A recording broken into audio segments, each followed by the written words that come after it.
সম্প্রতি বিতর্ক তৈরি হয় তরুণদের নতুন দল জাতীয় নাগরিক পার্টির নেতা গাজী সালাউদ্দিন তানভীরকে নিয়ে। এ ঘটনায় তাকে সাময়িক বহিষ্কার করে দলটি। তাকে কেন স্থায়ী বহিষ্কার করা হবে না এজন্য কারণ দর্শানোর নোটিশও দেয় এনসিপি। তবে এবার এনসিপির এই যুগ্ম সদস্য সচিবের বিরুদ্ধে অনুসন্ধান শুরু করেছে দুর্নীতি দমন কমিশন দুদক।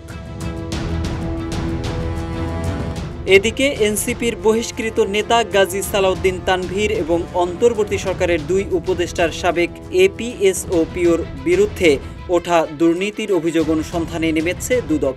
দুদকের মহাপরিচালক আক্তার হোসেন সাংবাদিকদের এ তথ্য নিশ্চিত করেছেন। এনসিপি থেকে অব্যাহতি পাওয়া সাবেক যুগ্ম সদস্য সচিব সালাউদ্দিন তানভীরের বিরুদ্ধে কমিশন বাণিজ্যেরও অভিযোগ রয়েছে।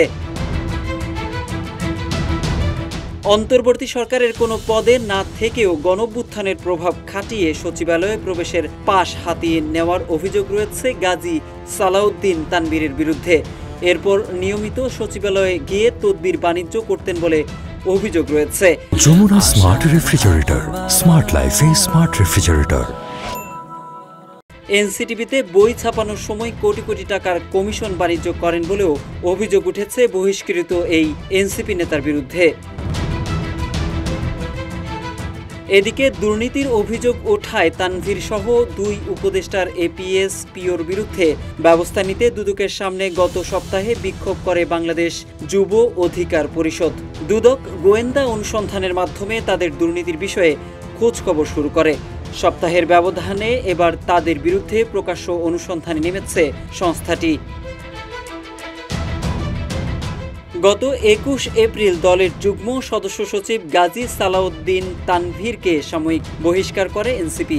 বিজ্ঞপ্তি অনুযায়ী দৈনিক ইনকিলাব পত্রিকায় প্রকাশিত প্রতিবেদনে সালাউদ্দিন তানভীরের বিরুদ্ধে জেলা প্রশাসক নিয়োগে অবৈধ হস্তক্ষেপ, জাতীয় শিক্ষাক্রম ও পাঠ্যপুস্তক বোর্ডের ছাপার কাগজে কমিশন বাণিজ্যের অভিযোগে এই সিদ্ধান্ত নেওয়া হয়েছে বলে জানানো হয়েছে। দুর্নীতির অভিযোগ ওঠার পর গাজী সালাউদ্দিনকে জাতীয় নাগরিক পার্টি থেকে বহিষ্কার এবং এবার তার বিরুদ্ধে দুর্নীতির অভিযোগ অনুসন্ধানে নেমেছে দুর্নীতি দমন কমিশন দুদক। মোহাম্মদ সাইফুল ইসলাম, ইত্তেফাক।